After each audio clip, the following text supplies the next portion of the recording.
After being kicked out of his party, Lloyd wanders through the city until he comes across a statue of his master. Seeing it, he realizes just how incredible she truly is. She once told him he was still inexperienced, and now, after being dismissed for his apparent lack of power, it seems she was right. He still has a long way to go. Then the focus shifts away from Lloyd to another party of adventurers currently on a mission. Their target is a group of bandits. Even though they are confident, they know it won't be easy. Still, if they stick to the plan, they should be able to handle it. It's an A-rank quest after all, so they remain cautious. The battle begins, and as expected, it's tough. Their white mage has to use physical enhancement spells on some of the members just to keep them going. The bandit leader, seeing the damage they have caused, decides it's time to run. But the party catches up to him and orders him to surrender and come quietly. As soon as the bandit boss sees the badges they are wearing, he realizes they are S-rank adventurers.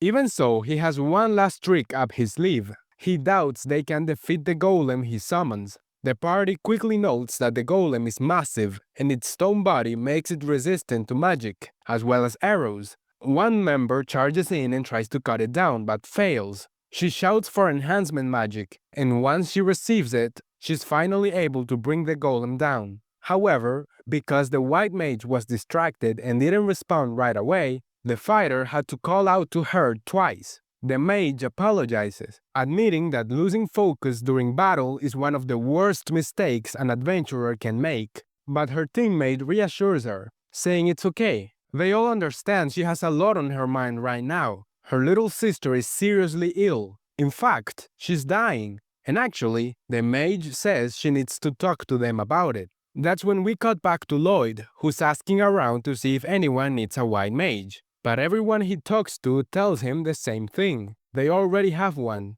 That makes 3 days in a row without any luck.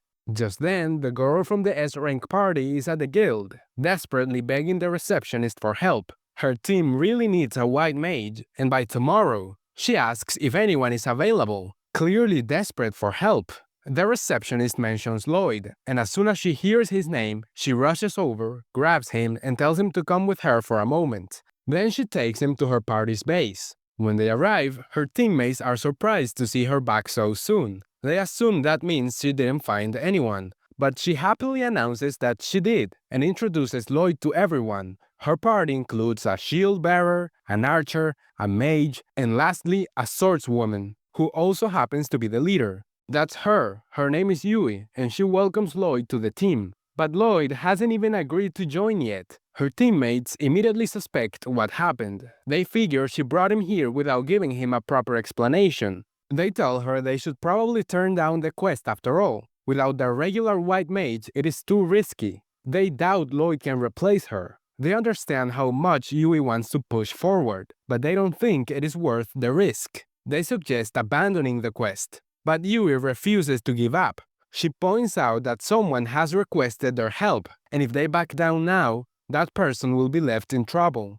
Lloyd wonders if they could just let another party take the quest, but they can't. It's an A-rank quest, and only parties of A rank or higher are allowed to accept it. Unfortunately, all the other eligible parties are currently out on jobs. They're the only ones available. Lloyd is surprised. They're at the highest rank an adventurer can reach. They explain that adventurers can only take on quests with their registered teammates, so they cannot just borrow a white mage from another party. That's against the rules. Lloyd says he would love to help, but he was just told he's useless. Yui, however, stays optimistic. She says that if everyone else is complaining, that just means everything will work out. As long as Lloyd turns out to be an incredible white mage, right? They take Lloyd to a forest and ask him to demonstrate his support magic. Realizing they have high expectations for him, he already feels sorry for them. He's convinced he's only going to disappoint them.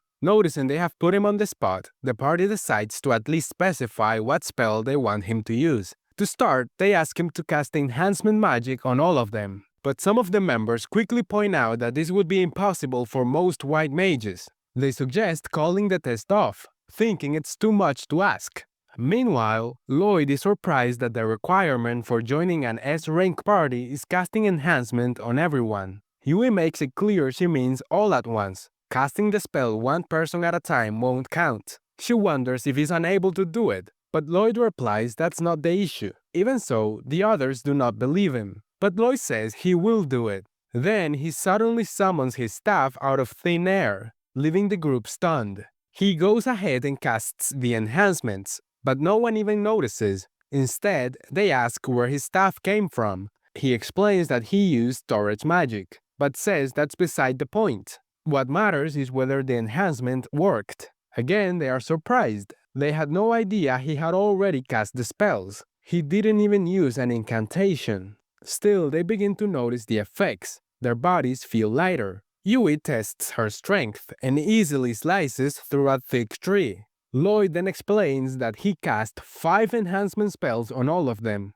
Just casting one seemed too simple, so he assumed they were expecting more. Curious, they ask more about his background. When he mentions that he used to be part of a group led by one of the only 4 heroes in the world, they are stunned, especially when they hear that he was kicked out for supposedly lacking power. They cannot believe it, but Lloyd points out that their party already had a white mage. It would make more sense for them to try getting that person back, rather than taking him in. They explain that their former white mage has a little sister who's sick. Despite that, she kept adventuring while also taking care of her every day. Eventually, the exhaustion caught up with her. During a recent quest, she blanked out completely. After that, she asked to leave the party on her own, saying she didn't want to be a burden anymore. Lloyd asks about the little sister's illness, but they don't know much. What they do know is that her body is slowly turning into magic stone. That's when Lloyd recalls something his master once told him about magic stones.